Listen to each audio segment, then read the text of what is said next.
Did you recognize me? I'm in a disguise. Here, let me fix that. Hi, hello. How are you? I hope you are doing well. In this video, the first few minutes are going to be some little hidden gems that I found that weren't posted a lot, like reposted. They didn't get a lot of views. And they're from a while ago, but it's just interesting. I'll leave timestamps in the description so if you want to skip ahead, you can go past that. Then we're going to get into August 4th, which was supposedly Cyril's birthday. And hit the fan. He was out doing a photo shoot. He hired a photographer. Scraps law enforcement animal control showed up at the location and then we're waiting for him. It was at Gateway Park, just past the border into Washington from Idaho, so on the state line. And the host of the live was on a FaceTime call with the spotter, and the spotter got to catch the pretty thorough examination that was done on the two horses, all on live. I'm going to include a few little tidbits that I thought were interesting and the highlights from the live, from the examination. I will be posting the full live video, but it'll be separate from this. Buckle up, Buttercup. Montana, Day 13, extended version. We were riding through a beautiful part of Montana called Big Hole and crossed to a town called Wisdom, where we met this guy, Cyril. Well, I'm riding my horses from Texas to Washington. 74 days on the road today, and we're in little old, Wisdom? Right. Wisdom, Montana. This is Shyok. He's a 13-year-old Tennessee Walker. And in the back, here's my little bays, Pete. He's 20 years old. I started with this guy, and then I bought Pete on the road about 400 miles in. How'd you just buy a horse? I'm trying to make it to Spokane. I got about, 26 days left. It's a family tradition, 4th generation. Yeah. So it started with my great-grandfather. He was French, and he rode a horse from Fontainebleau in the north of France to Cannes in the south of France. And he said that the eldest son of each generation has to do some sort of rite of passage. And so my granddad did something else, my dad did something else, and I decided to go full circle, to go ride horses again. And it's been amazing.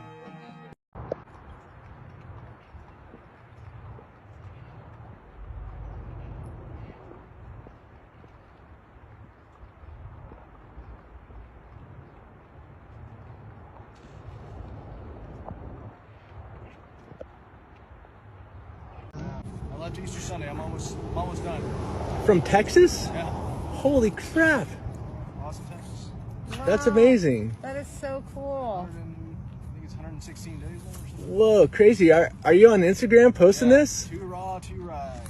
Hurrah, 2RAW2RIDE? 2RAW2RIDE. 2RAW2RIDE. Number 2 ride. Cool, dude. I want to check it out. That's so cool. Yeah. What's a good place to eat around here? Well, There's Mexican food, right? Like if you keep it's close. Anything that's not going to give me diarrhea. Oh, yeah.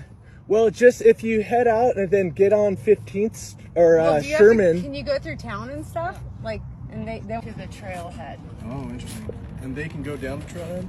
Or is it That's where you'd probably have to park. Tubbs Hills. Tubbs Hill? Tubbs Is that Hill. what it is? Tubbs Hill? Yep, Tubbs Hill. Tubbs Hill. McEwen.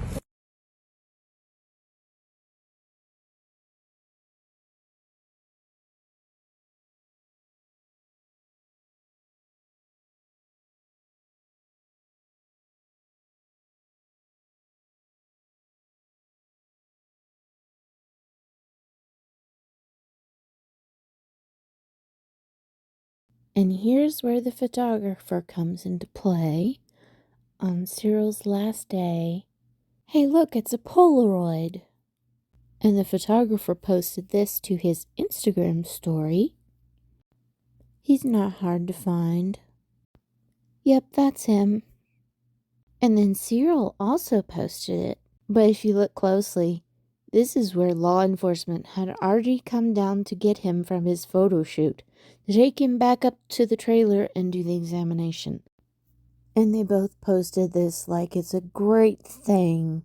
Like they had this welcoming party. No, Law enforcement was escorting you because you were detained. Cyril and the horses were not free to leave. This photographer really should have checked into his client before he accepted the job. He was there in person, firsthand, even holding Pete's lead rope during the examination. And he got backlash on Instagram and then wants to complain about it. I'm going to assume that he's one of Cyril's little minions, someone that Cyril has manipulated to the point, gaslighted so much that they believe everything that Cyril says. And then he posted this. The horses are super healthy and happy. What does he know about horses?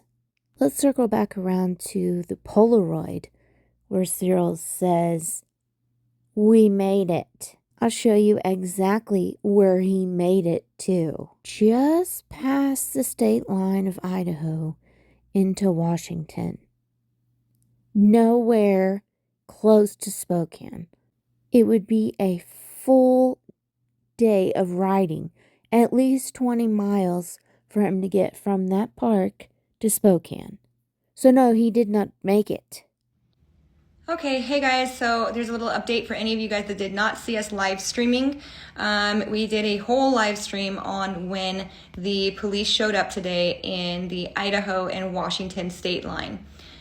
We had a full-scale thing going. We were waiting for him, and we had both Scraps and the sheriff from Washington and the sheriff from Idaho that were on the lookout. We knew that he was at the state line somewhere, and we found him. And we had our spotter out there. Gosh, my hair is looking cray. Anyhow, they ended up doing the most in-depth evaluation that we have seen so far, and I'm so happy that got to be on live with you guys. You guys got to see from the very beginning, from everything that we have done, and that we can only drop these horses and Cyril into their lap. That's all we can do with law enforcement. From there, they do have to take over. They do have to follow their procedures and make up their decision on what they're going to do. However, they are going to take a report. We will get that report and see exactly what it is that they said. However, I do want to note that the entire time that Cyril was doing his little happy dance at the camera saying, "I made it," not "we made it," it was "I made it," once again, law enforcement took note of that as well. I'm going to decompress for a couple days, but I am going to be watching messages. I'm going to be watching all of the sales places everywhere. We all know that these horses are not going to be selling for $60,000. So he is going to eventually put them up for sale somewhere. The next thing I want to note is that without all of you guys making a huge stink about what it was that he was doing, I don't think that these horses would even be alive right now. If it wasn't for all of us, this big Falcon Express thorn in his side, I can guarantee you those horses probably wouldn't have made it. He wouldn't have been trailering through states. He wouldn't have been stopping for weeks at a time, or days at a time, and letting them get at least a little bit of rest. They would have been in way worse body condition than what they are right now.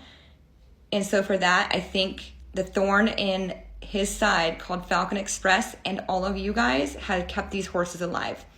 So I just want to do a big shout out and thank you to every single person who cared about these horses and cares about these horses. And really want you guys to watch out for any kind of sales of them. If you do see them, please do not post it all over social media. Just message us and let us know.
we've been asked this quite a few times, so I want to just clarify what happened yesterday. First of all, this is not the first time that we dropped him in law enforcement's lap. We've been doing this in just about every single county that he's gone through that we could actually find him, which has been most of them. Unfortunately, unless they are on death's door, they cannot be confiscated. What they did was take pictures, did a body evaluation, did the weight tape, and got their total overall condition, which they're using to build their case. Just because the ride is over doesn't mean the consequences are. I'm not done. The thorn in his side called Falcon Express is still there. And I'm not going to be ending it just at Falcon Express for Falcon and for Pete. We are going to continue on with other horses that are being abused across the United States and bringing awareness to it, because it's really prevalent in the United States, unfortunately. But from here, what happens with Pete and Falcon? He still has them. Again, they could not take them unless they were at death's door, which thankfully they are not. Why are they not at death's door? I'm sure it has something to do with the fact that he had to trailer 50% of the way, was hiding, and the horses did get some rest along the way while he was hiding. So that's a good thing. Beyond that, this does mean that he is going to continue trying to sell them, which he's not going to be selling for $60,000. And once he realizes that, he's going to try to dump them because he can't keep them forever. So again, like I said in my initial video, please keep an eye out at every sales barn, every auction, Craigslist in your area. And when you do find them, please don't blast it all over social media. Just let us know. We will pull them from wherever they are. Other than that, again, I just want to thank everybody that helped us from across the United States, both with our spotters, our drivers, Marissa, Wes, Claire, Bree put together like this amazing, basically a press packet, but for law enforcement, of a timeline of everything that was noticed, everything that we knew all the way from the very beginning until now. And thank you guys, because without there being such an uproar, he likely would have continued the entire way without stops. And I don't think the horses would have been alive to this day.